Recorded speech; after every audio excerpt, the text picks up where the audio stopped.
eu quero convidar você a abrir a sua Bíblia no livro de Josué. O livro de Josué é o primeiro livro histórico que tem depois do Pentateuco. Pentateuco, você sabe que é os primeiros livros da Bíblia, os 5 primeiros, né? Depois a gente começa os livros históricos. E o Josué, ele vem aqui, eu quero falar hoje no capítulo 7. Capítulo 7. E eu quero saber, meu irmão, o que você tem deixado entrar na sua casa. Anátema, o original do termo, da palavra anátema, significa maldição.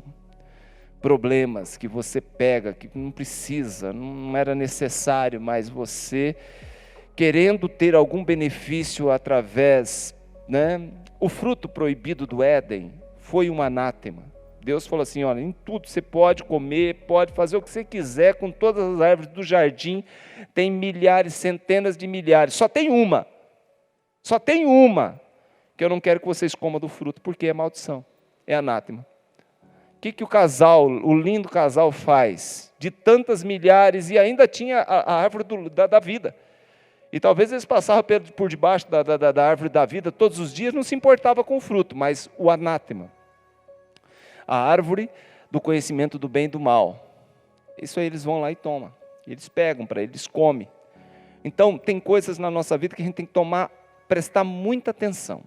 Há uma sutileza enorme, monstruosa do mundo, querendo que a gente se aposse, que a gente tome posse daquilo que Deus diz não.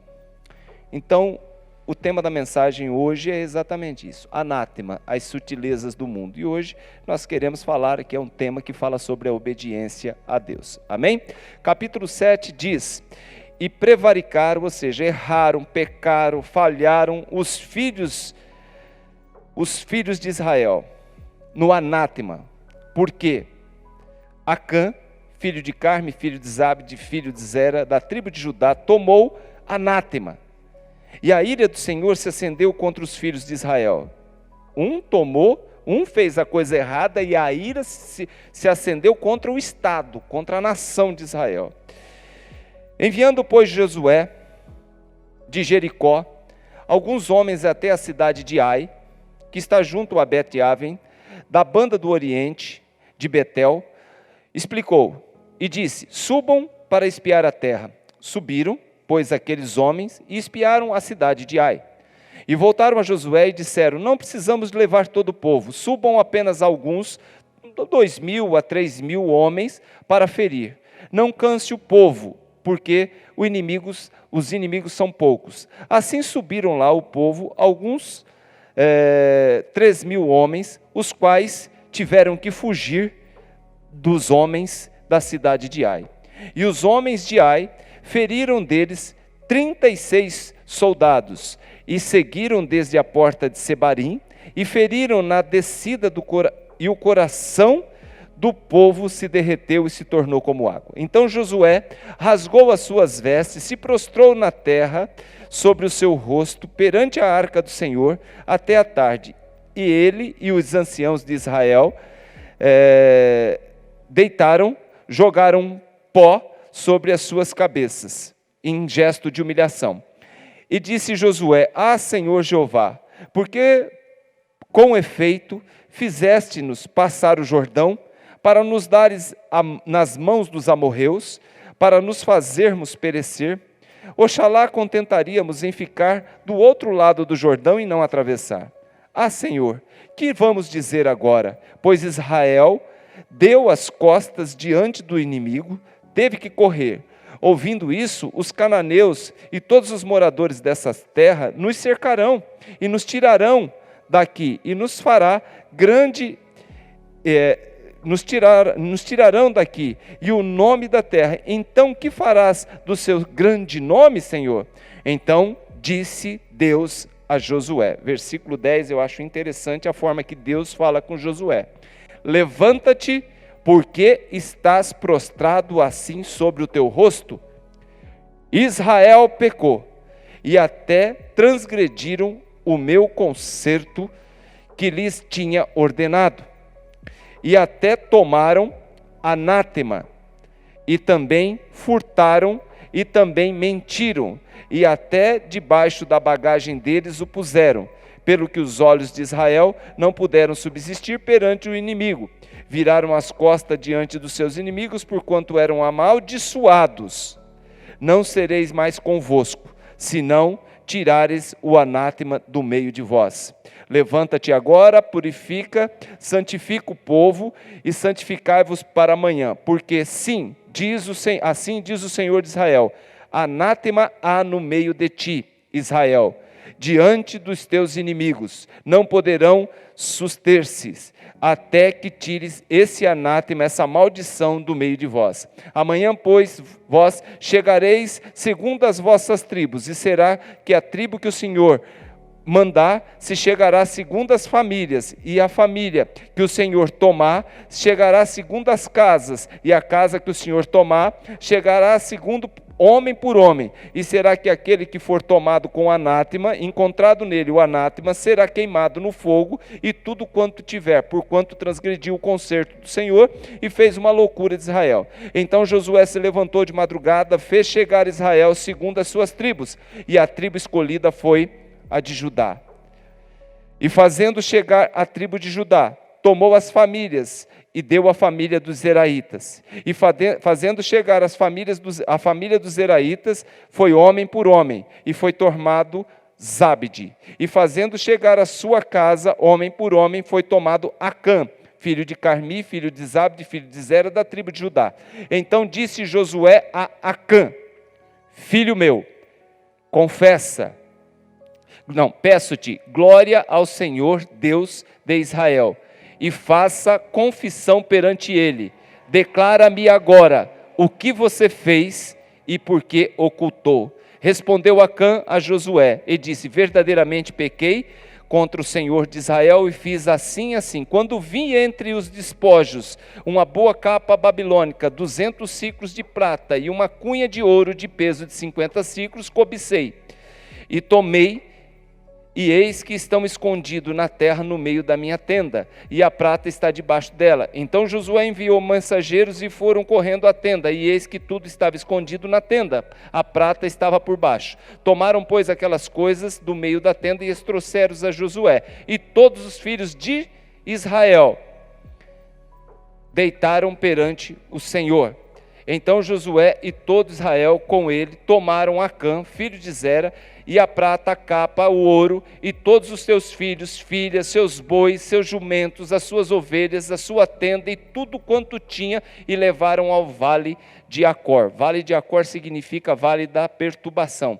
E disse Josué: por que turbastes? O Senhor te turbará a ti este dia. E todo Israel apedrejou com pedras, e os queimaram no fogo, e os apedrejaram com pedra. Levantaram sobre eles um grande montão de pedras, que existe até hoje. Assim o Senhor tornou do ardor da sua ira, pelo que chamou o nome daquele lugar Vale da Perturbação, até os dias de hoje. É longo o texto, mas é importante para que a gente possa entender o contexto. E o que me chama a atenção nesse texto é exatamente isso. Cuidado com aquilo que você traz para dentro da sua casa. Há coisas que parecem bonitas, como uma capa babilônica, há coisas que parecem valiosas, como uma cunha de ouro e uma peça de prata. Há coisas que parecem sedutoras, mas que na verdade são armadilhas. E você compreende, você acaba entendendo na palavra do Senhor, que para a gente andar sem correr riscos desnecessários em trazer coisas para a nossa vida, para o nosso templo, que é o templo do Espírito Santo, para o nosso corpo, para a nossa casa, para a nossa igreja, para o nosso seio familiar, o segredo maior, a principal coisa que nós devemos fazer é realmente nos firmar em Deus. Crer que Deus tem o controle de tudo, crer que Deus está no controle de tudo e crer que Deus tem a palavra que, se nós obedecermos, nós não cairemos nesse laço, O que aconteceu no Jardim do Éden? Desobedeceram. E o resultado? Houve a queda. O que aconteceu com Acã aqui? Quando entraram na cidade de Jericó, né? Venceram aquela batalha, mas o Senhor fala assim, ó, de tudo, eu quero que vocês não tomem nada para vocês. Nenhum despojo vocês peguem para vocês. Né? Mas o Acã, quando ele vê uma capa babilônica, ele vê uma barra de prata e uma cunha de ouro, ele não aguenta. O Acã ele toma para si e leva para sua casa. Aí está o grande problema.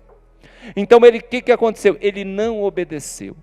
A palavra do Senhor diz em Colossenses capítulo 2, 8, para a gente tomar cuidado com isto, com o mundo, com aquilo que aparece, de uma hora para outra surge no nosso caminho, e a gente, justamente naquele momento, a gente estava precisando, a gente estava necessitando resolver uma situação, e aquilo vem, parece que de mão beijada. Cuidado, e a palavra do Senhor diz em Colossenses capítulo 2, verso 8, tende cuidado para que ninguém vos faça presa sua, por meio de filosofias, de vãs sutilezas, segundo a tradição de homens, segundo os rudimentos do mundo, e não segundo a Cristo.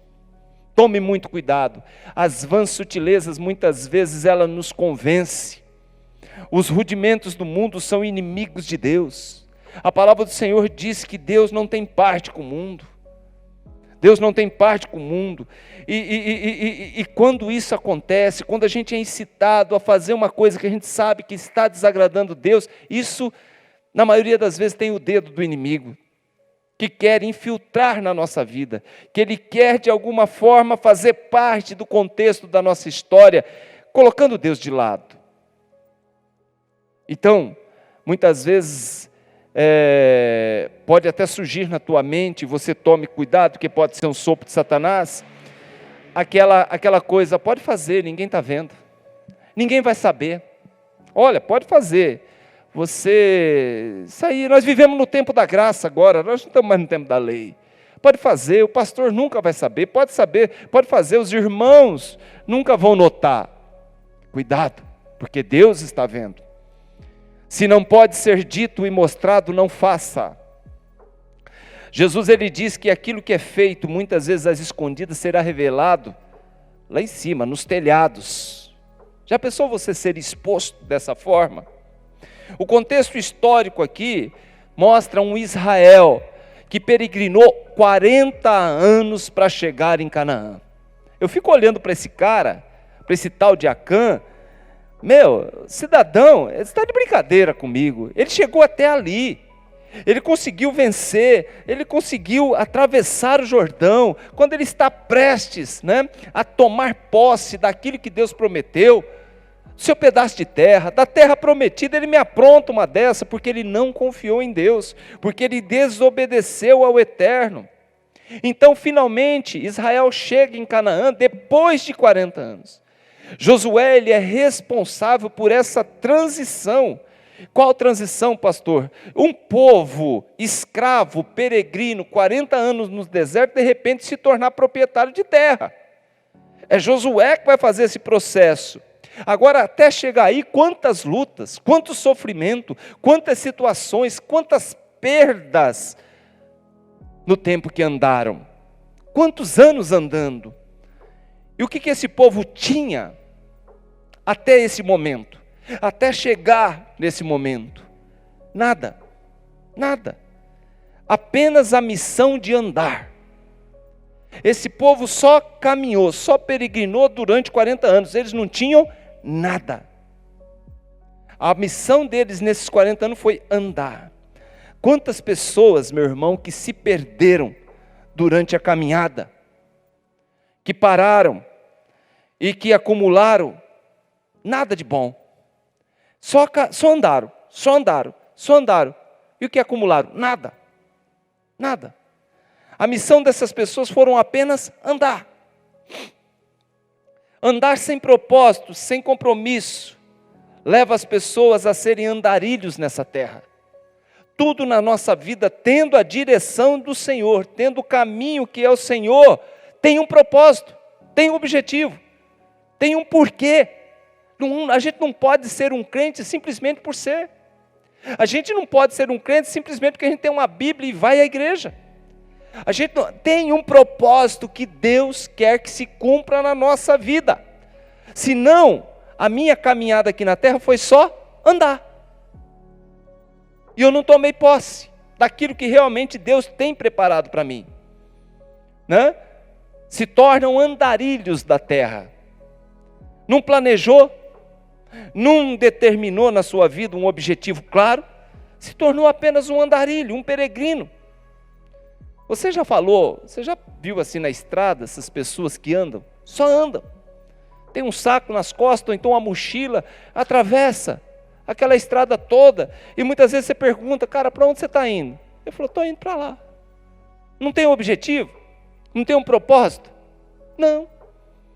Se tiver que voltar, você volta? Eu volto. Se tiver que ir para a direita, você vai? Vou. Se tiver que ir para a esquerda, você vai? Eu vou. São andarilhos. Imagina, há pessoas que levam a sua vida assim. Se der, do jeito que dá, tá bom desse jeito. O povo que saiu do Egito apenas andou no deserto. Não chegou à terra prometida, a primeira geração, eles não chegaram à terra prometida. O povo que saiu do Egito não chegou na terra prometida. Seus túmulos ficaram espalhados pelo deserto durante os 40 anos de caminhada. Porque quem chegou na terra prometida já foi uma outra geração. Do povo antigo que saiu do Egito, somente Josué e Calebe entraram na terra prometida. De um universo de quase 3 milhões de pessoas que saíram do Egito, apenas 2 ficaram firmes porque tinham propósitos. Queriam muito mais do que andar. Josué e Calebe queriam chegar. Muitos querem andar, mas não querem chegar, então vou ficar andando. Calebe e Josué eles queriam chegar. Calebe e Josué queriam atravessar. Calebe e Josué queriam conquistar. É isso que Deus quer. Por isso que Deus os honrou e os levou até esse momento. E é exatamente isso que Deus quer de nós. Andar, chegar, atravessar e conquistar. Não seja, meu irmão, minha irmã,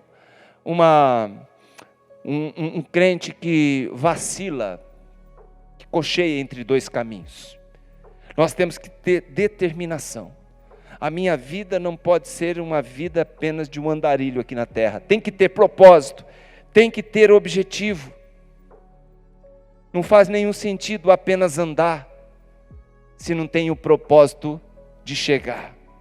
O povo de Israel, no lugar de um propósito, de um objetivo, da promessa de Deus, preferiram duvidar. Sempre duvidou, por isso que não chegou. Do povo que saiu do Egito, todos eles que duvidaram não chegaram. Não chegaram. Por quê? Ficavam questionando, murmurando, achando defeito. Ah, se tivesse morrido no Egito. Ah, que saudade eu tenho da comida do Egito. Ah, que bom. Então eles ficavam nessa. E essa geração não chegou. Outra geração que chegou foram os filhos daqueles que chegaram. Enquanto a geração anterior foram sendo enterradas no deserto. A nova geração então chegou. O Acã, ele faz parte dessa geração. Chegaram, atravessaram o Jordão, derrotaram os inimigos de Jericó, os muros de Jericó vieram abaixo, entraram, conquistaram a terra, maravilha. Deus não tinha dado para o povo de Israel apenas Jericó. Deus havia dado não apenas uma cidade, Deus havia dado toda a Canaã. Toda a Canaã. As bênçãos do Senhor não terminaram quando atravessaram o Jordão. Deus tinha muito mais. As bênçãos do Senhor, meu irmão, minha irmã, é sem medida. A Bíblia diz que é transbordante, recalcada e sacudida. Sempre tem mais. Mas qual era o problema do povo no início da caminhada lá? Olha, estamos caminhando, mas eu tenho saudade da comida do Egito. Aí que Deus fez? Deus mandou maná. Ah, agora esse pão, né? Esse pão vil, a gente só come isso. Aí Deus mandou carne, mandou codorniz, sempre reclamando, gente. Aí teve alguns espertos, falaram assim, vai que amanhã não tem comida, vamos pegar o maná hoje, vamos guardar para amanhã. Então quer dizer que esse povo era um povo complicado, esse povo não acreditava, esse povo não confiava no Senhor. Esse povo era um povo que merecia, precisava ser sacudido. Duvidava da provisão do Senhor. Isso é pecado, meu irmão. Você que vive na presença do Senhor, você jamais pode duvidar do caráter de Deus. Deus sustentou aquele povo durante 40 anos, no deserto. Nunca faltou o pão, nunca faltou a carne, nunca faltou a água, nunca faltou a sombra durante o dia no deserto e nunca faltou a coluna de fogo dando a direção à noite. Eles entram aqui em Jericó e Deus diz, destrua tudo. Espera aí, pastor, sério? Destrua tudo. Mas não toque nos despojos. Nada tome para si. E eu queria aqui abrir um parêntese, porque as pessoas quando lê o livro de Josué, se assustam com a ordem de Deus. Senhor, mas o Senhor mandou matar todo mundo? Mandou. Mandou destruir tudo. Não é para ficar nada. A terra tem que ficar limpa. Mas isso envolve todo mundo, destruir tudo. E eu quero dizer uma coisa para você, entrar e destruir tudo não significava que Deus era perverso, Deus era mau. Por isso que eu quero só abrir esse parênteses, porque as pessoas falam assim, eu não confio em Deus, eu não acredito em Deus, porque Deus é um Deus mau. É um Deus que matava, um Deus que... Eu falei, leia a Bíblia, procura entender um pouquinho mais. Muitos não entendem a estratégia militar de Deus na ocasião da jihad, que significa guerra santa. E acreditam que essa guerra não era de santa, não tinha nada, era a guerra da condenação, porque Deus queria destruir tudo. Matar todos os cidadãos, conquistar a cidade, destruir tudo que possuíam, tanto animais como bens, como tudo. O massacre, destruição, nenhum sobrevivente. Isso soa muitas vezes como uma perversidade de Deus. Por isso que eu preferi parar um pouquinho aqui, só para explicar isso aqui para você. Mas se nós olharmos a retrospectiva da história, a gente pode até pensar, isso é terrível. Mas se pudéssemos voltar no século 13, antes de Cristo, nós enxergaríamos uma situação de maneira diferente.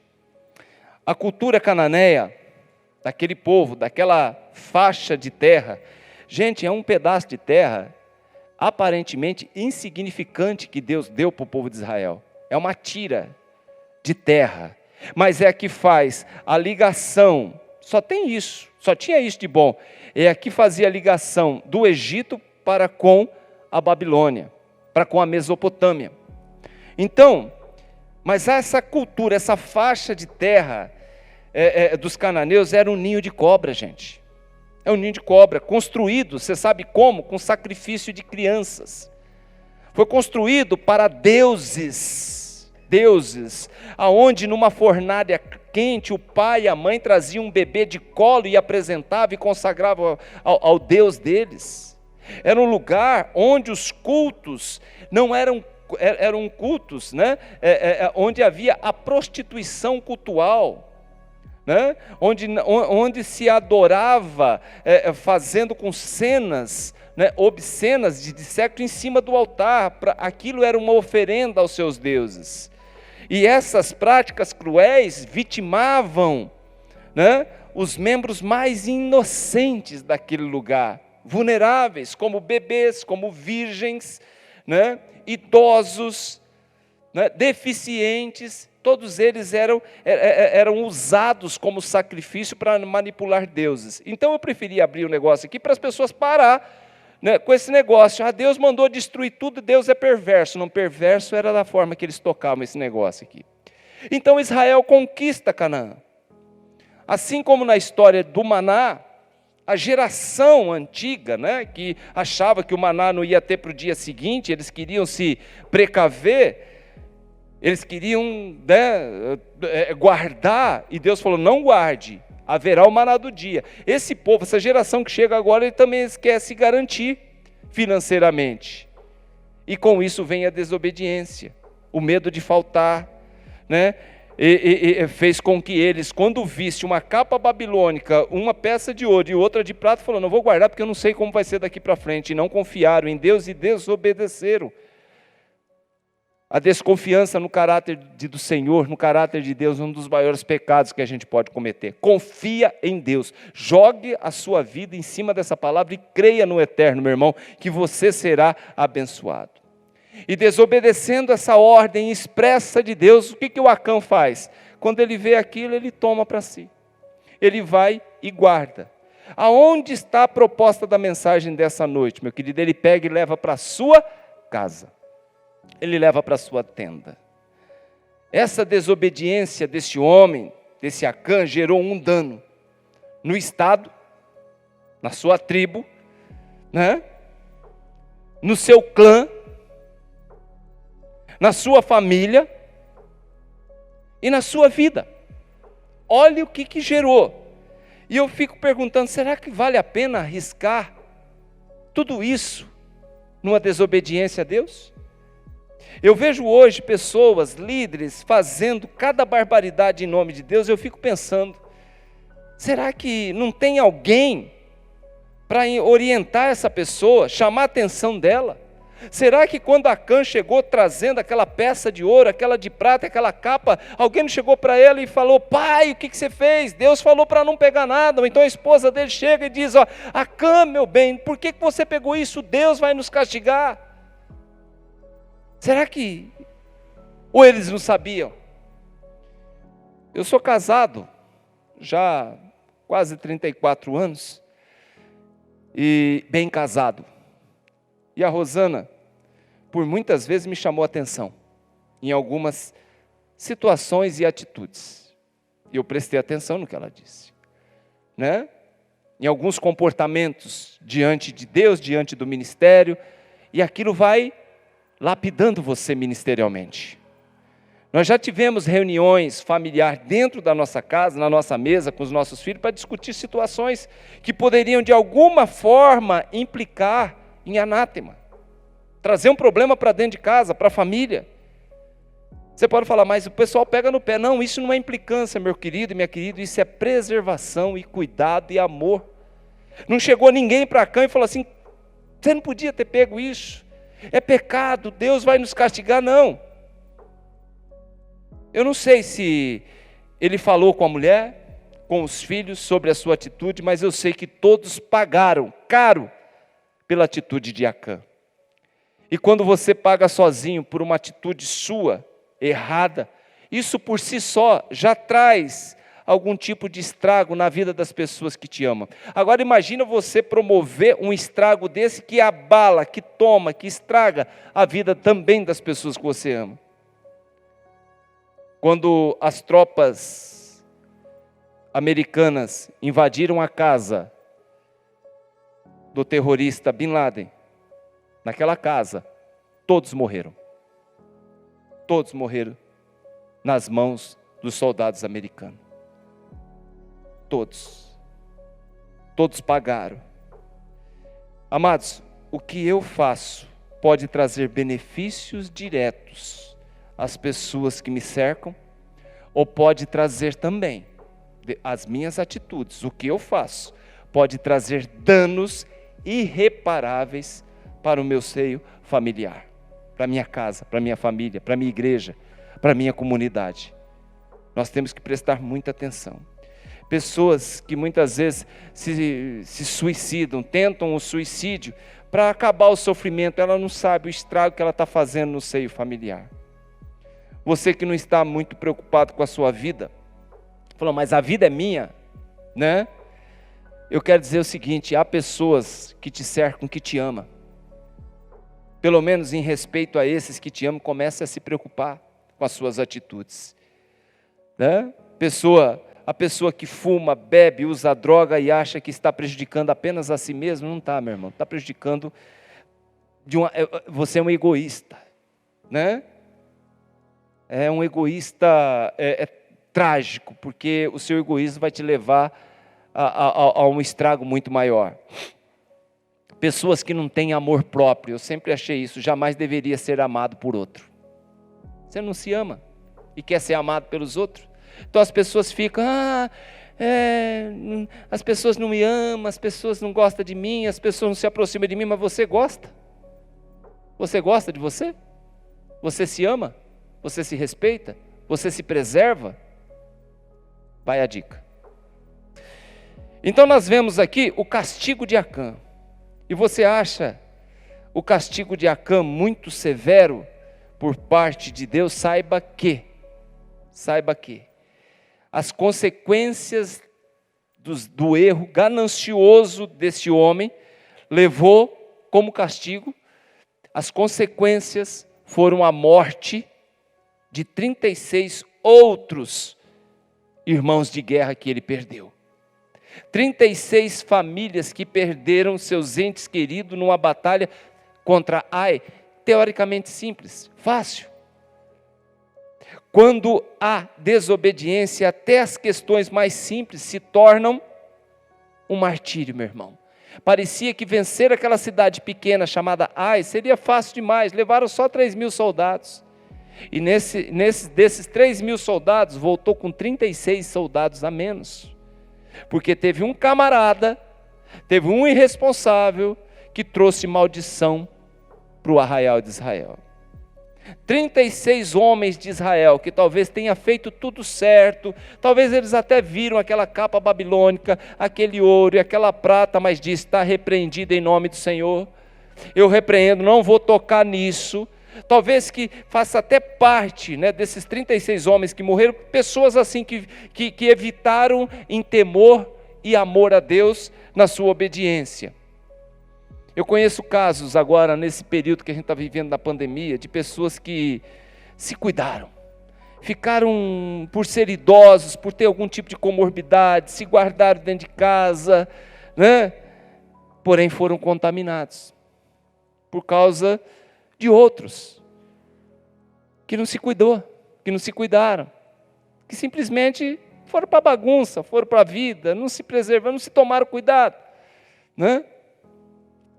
A régua de Deus é justa, meu irmão. Uma capa babilônica, ouro, prata, foram destruídos, foram. Juntamente com Acã, sua família, sua tenda, todas as suas posses. Eu ainda volto a dizer, desobedecer a Deus, será que vale a pena? Hoje nós não vivemos numa sociedade que apedreja e queima tudo que você tem com você dentro. Não, hoje a gente não vive assim. Mas a gente percebe um outro tipo de destruição. A destruição interna, a destruição da sua vida espiritual, a destruição do sagrado, a destruição da família, a destruição do casamento, a destruição dos relacionamentos. E eu fico perguntando, será que valeu a pena? Deus eliminou o problema do meio do arraial. Será que vale a pena brincar com o sagrado? Desobedecer o Senhor? Será que vale a pena colocar em risco a salvação por ganância? Será que vale a pena manchar o seu nome, a sua honra, como pai de família, por 5 minutos de prazer com uma estranha? Ou vice-versa, ou com um estranho, no caso de mulheres? Será que vale a pena ser lembrado lá no futuro como homem ou uma mulher que comprometeu a paz e as virtudes familiares? Será que vale a pena, meu irmão? Meu irmão, não tome nenhuma atitude que de alguma forma venha comprometer sua vida com Deus. Não tome nenhuma atitude que de alguma forma venha comprometer a sua vida com a sua família. Que você sempre possa olhar nos olhos do seu filho, da sua filha, da sua esposa, do seu esposo, de uma forma muito transparente e clara, e abençoada, sincera, sem ter medo de nada. Que nunca venha acontecer nada na sua vida que venha comprometer você em relação à sociedade, que você possa entrar e sair aonde você quiser, sem problema algum. A sua vida com a sua igreja, nada venha acontecer no seu relacionamento com Deus, na obra do Senhor, com a sua vida na sua igreja, né? Porque a sua igreja, meu querido, quer queira ou quer não, ela é uma extensão da sua família, ela é uma extensão da sociedade. Então por isso eu convido você, trabalhe, lute, exercite a sua fé, Cuide da sua vida para com Deus, para que você seja lembrado com orgulho pela sua posteridade. Você pode dizer que seu nome, não pastor, meu nome já está manchado, meu nome já foi comprometido, a minha história já tem manchas, não tem mais jeito por causa dos erros passados. Eu digo, querido, que o conserto será feito através de um duplo esforço, da agora em diante para você. Primeiro, o arrependimento. Eu sempre digo que o arrependimento é a senha do perdão de Deus. Deus não perdoa aquele que não se arrepende, mas aquele que se arrepende já está perdoado em nome de Jesus. Segundo, você terá, meu passado já me comprometeu, as pessoas... Não, calma. Você terá que se esforçar muito mais, fazer muito mais do que faria dentro da normalidade. Você ainda pode ser grande e pode ser admirado, sim, mas o preço a ser pago não é baixo, é alto, porém te coloca de volta no jogo. Isso que é bacana, porque nós servimos um Deus que te põe de volta no jogo. Depende da forma que você quer daqui para frente. Paulo é um exemplo que teve que se esforçar muito mais que todos os demais apóstolos, uma vez que o seu currículo tinha manchas do passado. Paulo conseguiu. Então, meus amados, só para concluir, eu quero terminar hoje dizendo para você o seguinte: cuidado com suas decisões, suas atitudes, pois Deus nos vê em todo tempo, todos os atos que nós praticamos e até os atos dos quais nós pensamos. Cuidado, muitas vezes nós estamos trazendo anátema para a nossa vida, para a nossa casa, para o nosso corpo, para a nossa família, para a nossa igreja. Nós precisamos purificar nossa mente, nós precisamos pedir a direção do Eterno, nós precisamos cuidar da nossa alma, para que as nossas atitudes estejam alicerçadas na obediência a Deus. O único que sabia do anátema escondido no arraial era Deus. Ninguém viu, talvez a família de Acã, mas também não tomou nenhuma providência, não tomou nenhuma atitude, e pagaram com as suas vidas. Acã, ele olha para aquilo não como uma maldição, não como um anátema. O Acã, e aqui nós temos que tomar muito cuidado, porque isso também transita na mente de muitos crentes. Acã, ele viu aquilo não como uma maldição, não como um anátema, mas ele viu aquilo como uma oportunidade de estabilidade financeira. A mesma oportunidade que viu Eva, quando viu o fruto, e Satanás disse para ela: você vai ser como Deus. Ela pegou e comeu. Quem soprou no ouvido de Acã, quando ele viu os objetos, não foi o Espírito Santo. Quando a gente se distancia de Deus, a gente não ora mais, a gente não tem mais intimidade com o Espírito Santo, não é mais o Espírito Santo que domina a gente, que mostra para a gente, que nos direciona, o inimigo ele toma posse. E ele começa a soprar. O diabo ajuda a fazer, meu querido, mas ele não ajuda a esconder, porque ele é um trombeteiro. Talvez outros soldados viram a mesma coisa que Acã viu, mas se preservou. Infidelidade, tendo fidelidade a Deus. Por isso eu convido você, meu querido, seja fiel, seja honesto, seja obediente, seja transparente, não cobice aquilo que não é seu. Não traga maldição para dentro da sua tenda. Não se iluda com coisas que parecem inofensivas. Não se iluda com aquilo que tem aparência de beleza, como uma capa babilônica. Não se iluda com aquilo que parecem ter muito valor financeiro. Capa babilônica, a barra de ouro, a de prata, estão mais fáceis do que nunca nos dias de hoje. Porém, se não vier das mãos de Deus, repreenda em nome do Senhor Jesus. Então faça o seu trabalho com dignidade, sem esperar além daquilo que você tem direito. Espere em Deus.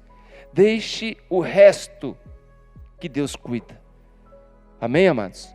A palavra do Senhor diz em Salmos 37, verso 25: nunca vi um justo desamparado, nem a sua descendência mendigar o pão. Deus até aqui tem cuidado de nós, e Ele vai continuar cuidando, se nós obedecermos. Amém?